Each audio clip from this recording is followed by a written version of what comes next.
Welcome to our deep dive today. We're going to be looking at this sociological study.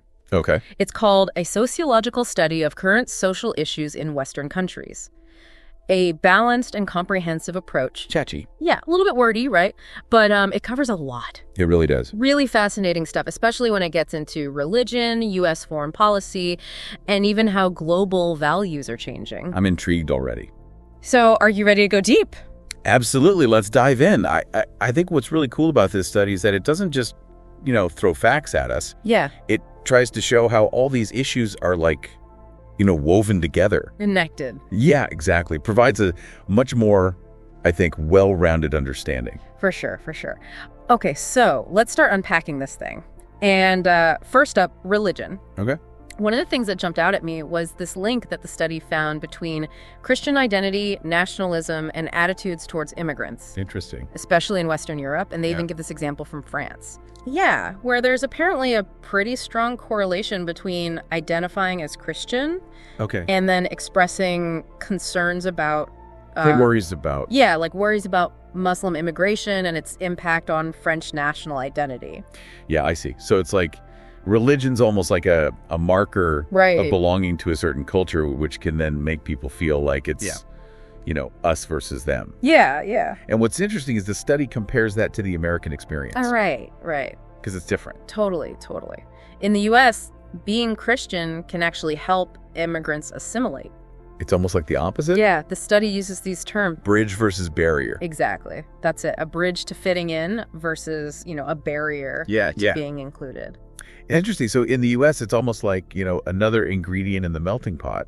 I like that analogy. But then in Europe, it can kind of reinforce those lines that are already there. Yeah, and what they suggest is that education and just getting to know people can really help break down those barriers. Makes sense. Like if you actually know Muslim people, you're less likely to believe negative stereotypes. Right. Familiarity breeds, understanding, hopefully. Yeah, not always contempt, right? Right, exactly. Okay, let's switch gears a bit now and talk about U.S. foreign policy. Oh. This study mentions a survey from 2024 where terrorism and drug trafficking were highlighted as the biggest concerns. No surprise there? No, not really. But here's the thing. What's that? There's a pretty clear partisan divide. So predictable. I know, right? So basically, you've got Republicans leaning towards more, security and military strength. Classic. Yeah, with lots of support for Israel, a tough stance on drugs. Makes sense. Democrats, they're putting more emphasis on things like climate change and preventing, dangerous weapons from spreading. It's a very typical Democrat versus Republican priorities. Yeah, but here's where it gets a little bit more interesting. Yeah. The gap on certain issues seems to be narrowing. Oh, that is interesting. Like both parties are getting more and more concerned about Russia and China's growing power. So there's at least some common ground. That's it, yeah. They're both seeing these countries as pretty big challenges on the world stage. That makes sense, given, the current global landscape. Yeah, and the study even suggests that this might lead to, a more bipartisan approach to foreign policy in the future. Fingers crossed. I'd love to see some less gridlock. Right, that would be great.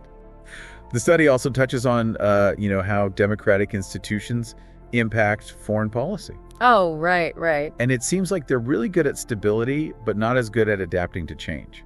Yeah, that's a classic dilemma. Right, because these democratic systems with, all the checks and balances. Consensus building. It takes time. Exactly. To shift directions. It's like trying to turn a giant ship around, right? It's not exactly agile. No, it's not. Speaking of shifting landscapes, this study also gets into, the economic worries that a lot of Western societies are facing. Yeah, especially the younger generation, right? Yeah, and this rising cost of living. Especially education. Oh my gosh. It's hitting them really hard. It's tough out there. It really is. The study highlights student debt. And even just affording basic things, like housing. Like they're on this economic treadmill. Running, but not really getting anywhere. Exactly. And the study actually connects these economic anxieties to a shift in values. Right. Is that what they mean by the values gap? Yeah, that's it. It's about how Western countries' values are kind of going one way. Okay. And other parts of the world are, they're on different paths. So it's not just about money, it's about how people see the world and themselves in it. Exactly. So for example, acceptance of same-sex marriage and legal abortion These things are on the rise in many Western countries. Yeah. But in other areas, like Central and Eastern Europe, not so much. Interesting. And this difference in values, well, the study argues it makes things harder. Like, it complicates working together on a global level. Right. Creates these new fault lines in, international relations. Yeah, it just adds another layer to this already complex puzzle. That's all right. It's like we're trying to solve a Rubik's Cube blindfolded. So from what we've discussed so far, is there anything that stands out to you as being particularly relevant or, makes you think? Well, let me think for a second. One thing that really got me thinking was that the study talks a lot about how important it is for the U.S. to adapt. Yeah. Especially when it comes to foreign policy. Like, it's saying that if we just keep doing things the old way, right, it could backfire big time in today's world. Yeah, what worked back then might not cut it now. Exactly. They even use this phrase grand strategy, and I'm like, what does that even mean? Oh, yeah, grand strategy. It's basically a country's big plan. Okay. For how they're going to achieve their goals, like in the long run. Or like the big picture stuff. Yeah, a framework that guides all the foreign policy decisions. Okay, I'm with you. So the study's saying that the current U.S. grand strategy, the one we've been using since after the Cold War, it might need a little or maybe a lot of tweaking. Yeah. To really deal with, these new global powers like China. Right. And all these complicated issues that cross borders, like climate change. So basically, we need to get with the times. Yeah, adapt or get left behind, right? But then the study also mentioned how tough it is for democracies to change. Oh, yeah, that's the catch-22. Oh, right, because in a democracy, you need everyone on board. Consensus? Yeah, lots of back and forth. And caution. Yeah, and that can make things move pretty slowly. Which isn't ideal when you need to react quickly to something, So it's this balancing act Totally. Between being careful and being fast. Right. How do you make sure everyone's voice is heard, but also act decisively when you need to? It's a tough one. So what does the study say? Like, how do we do that? Well, one key thing they suggest is to set really clear goals. Like, everyone needs to be on the same page about what the country wants to achieve on the world stage. Right. And once you have that shared understanding, it makes navigating all the twists and turns of international relations a bit easier. Yeah. And you're more likely to be able to, adjust to changing situations. It's like having a good map when you're exploring new territory. Exactly. But just like a map needs to be updated sometimes. Right. So does a country's grand strategy. What worked 10 years ago might not work now. Yeah, because the world is constantly changing. And the study warns that if we don't adapt, things could get messy. Like what kind of messy? Well, for one, we could lose influence on the world stage. Okay. And even scarier, the risk of conflict could actually increase. Wow, that's serious. Yeah, they're particularly worried about what they call domestic disengagement. Domestic disengagement? What's that? It's when people at home, the public, start losing faith in their government's ability to handle global affairs. And that can lead to less support for international involvement.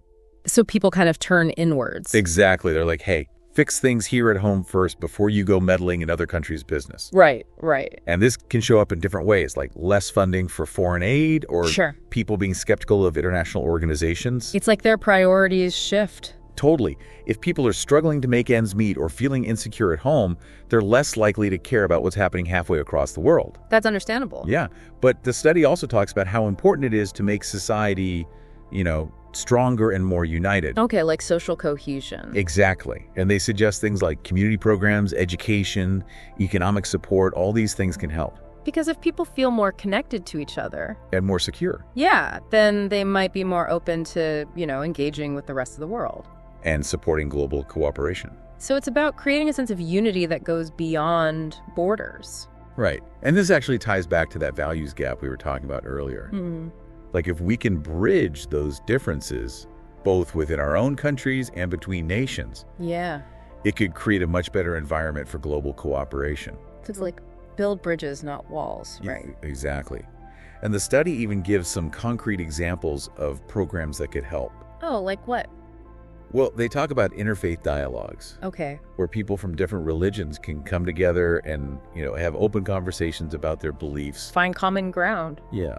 And then there are cultural exchange programs. I've heard of those. Where people can actually experience other cultures firsthand. Yeah, that could help break down stereotypes. Totally. And even just simple things like community service projects. Oh, okay. Where people from all different backgrounds work together towards a common goal. That's cool. Yeah. All these things can help build trust and understanding. It's like small actions can lead to big changes. The ripple effect, right? But we can't forget about the economic side of things either. Oh, absolutely not. Because that's a big driver of social division. For sure. So the study says we need policies that promote economic fairness and opportunity. Like what kinds of policies? Well, they emphasize affordable education, job training programs, support for small businesses, things like that. So people feel like they have a chance to get ahead. Exactly. When people feel like the system is rigged against them, they're more likely to be resentful and see others as competition. Right. It creates an us versus them mentality. But if we can create pathways for people to succeed, yeah, it can foster a much stronger sense of shared prosperity. And hopefully less division. Right, because then everyone benefits. It's like we have to address the root causes, not just the symptoms. Exactly. This study is all about taking a holistic approach. It's a lot to take in, but it's starting to click for me now. I know, it's complex, but it's also fascinating, right? Yeah, it's like we're finally seeing the whole picture. And realizing that solutions require us to think about all these different factors. But how do we actually put all this knowledge into action? Especially when it comes to, global cooperation. That's the million-dollar question, isn't it? It feels overwhelming sometimes, Yeah. Like, how can we possibly address these huge global issues when there's so much disagreement, even on basic values? Yeah, it can feel like that sometimes, like, where do we even start, right? Yeah, it's like, I'm just one person. What can I really do? But the study does offer some hope, Oh, yeah. It talks about the power of individuals. Okay. And how even small actions can add up to something bigger. So it's like a ripple effect, you mean? Exactly. Like a snowball rolling downhill. It starts small, but it can gain momentum. Right. So what are some things we can do? Well, first off, just being informed and engaged citizens. Okay. Like stay curious about the world, Yeah. Read news from different sources, learn about other cultures. Okay. And don't be afraid to have those tough conversations with people. Yeah. The ones that make you think a little bit. Exactly.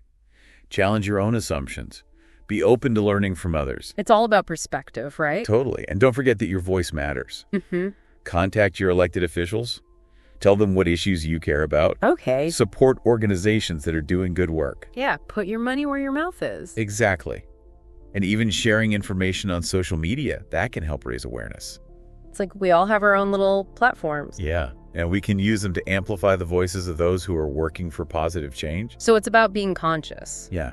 Both in what we say and what we do. And making choices that reflect our values. Absolutely. Yeah. Like, think about the businesses you support. Okay. Choose the ones that are ethical and sustainable. Right, and advocate for policies that promote justice, both social and environmental. Yeah, every little bit counts. It's like we're all part of this big, interconnected system. We are, and every choice we make has an impact. Wow, this deep dive has been a lot. I know, right? It's a lot to process. But honestly, I'm feeling pretty inspired. You too. Like, it's easy to feel overwhelmed by all these problems. Yeah. But we're not powerless. We can make a difference. Absolutely, and the study really emphasizes that. So what's the main takeaway here, would you say? I think it's that we need to be informed, engaged, and compassionate global citizens. Okay, I like that. It's about recognizing that we're all in this together, even with our differences. Yeah, we've got to find ways to bridge those gaps. Exactly. And that starts with understanding, listening, and being willing to work together. So to wrap things up, what's one final thought you'd leave our listeners with? I'd say don't let the complexity of these issues paralyze you. Stay curious, keep learning, keep those conversations going, and believe in the power of collective action.